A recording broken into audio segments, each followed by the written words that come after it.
The art of collaborative piano, or accompanying, is in my opinion so underrated. Accompanying is an art form and it requires a special set of skills to help make the soloist shine. Contrary to what many people think, accompanists are not just part of the background, they are an integral part of helping to bring the soloist's music to life.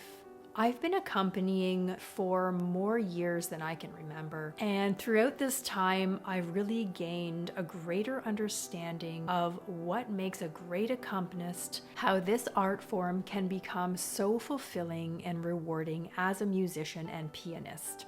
In today's video, I'm going to share 6 tips to help you become a great accompanist. The first tip I want to share with you, it might sound obvious, and that is to listen.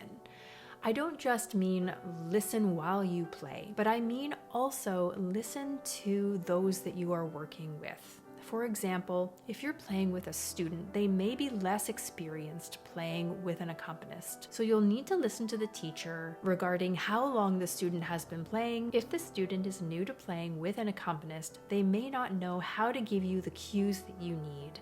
So it's your job to watch and listen to the student and their teacher to make sure that everything goes together well. And this can really inspire the student to give a great performance and really fall in love with the whole experience. If you're accompanying a more experienced soloist or a choir, make sure you really listen to what their intentions are with the music. If the soloist has a specific idea for the mood, the tempo, or just the overall impression of the piece, make sure you really listen to that. With a choir, you're going to want to listen to what the director is saying. They're probably going to have really specific ideas about maybe why they chose the piece, why they think the choir would sing it well, their overall vision for this piece at the concert. Make sure you take all of these suggestions into account when you're accompanying, because this will help achieve that vision.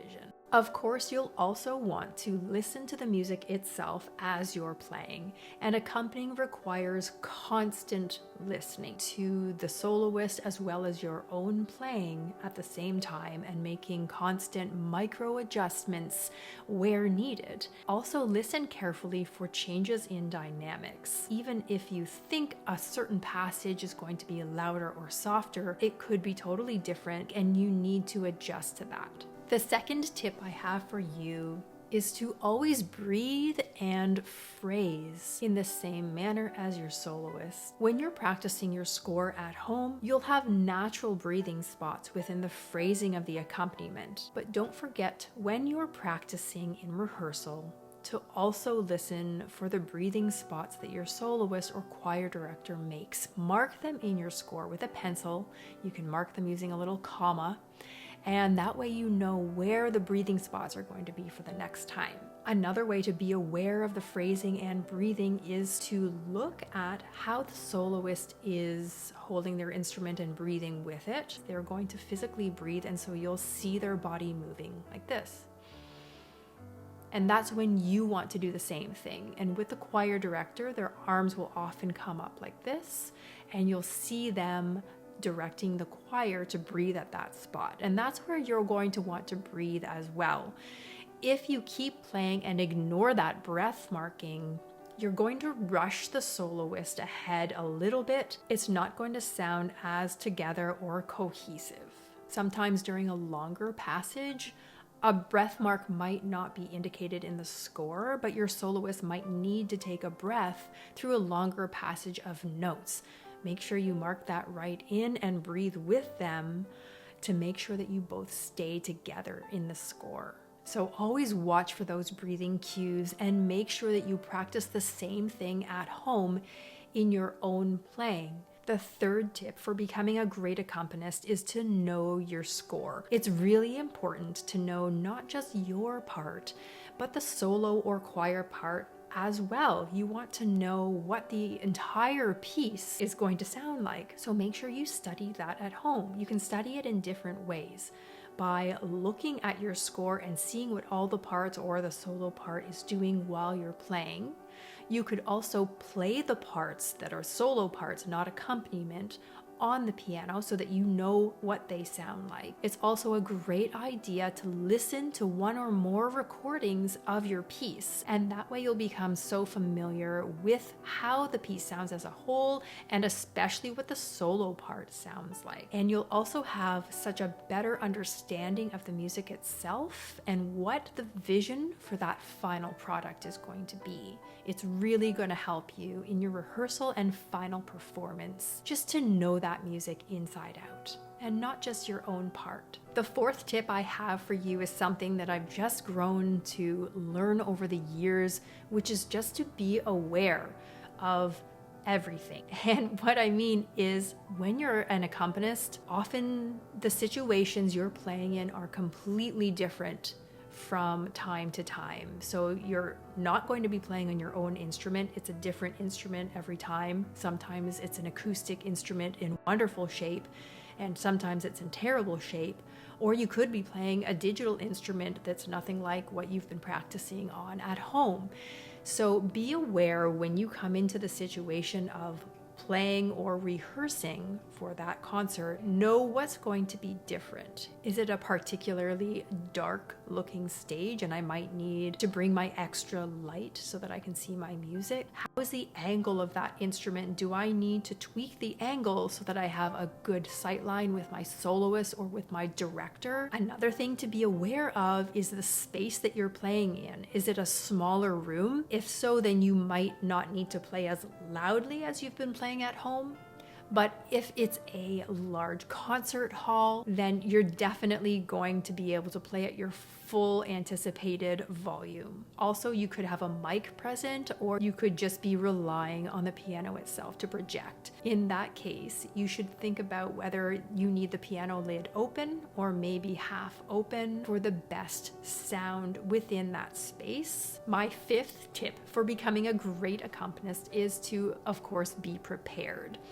And I don't mean just learn the music. I mean, make sure your practicing at home is intentional. You're practicing the really tricky parts of the accompaniment more often. You're marking in key changes. You're marking in tempo or time signature changes. And make sure that you really practice any solo parts that you might have so that you are confident in playing it and it sounds great. Another thing that I have encountered over the years is an arrangement that just isn't very good.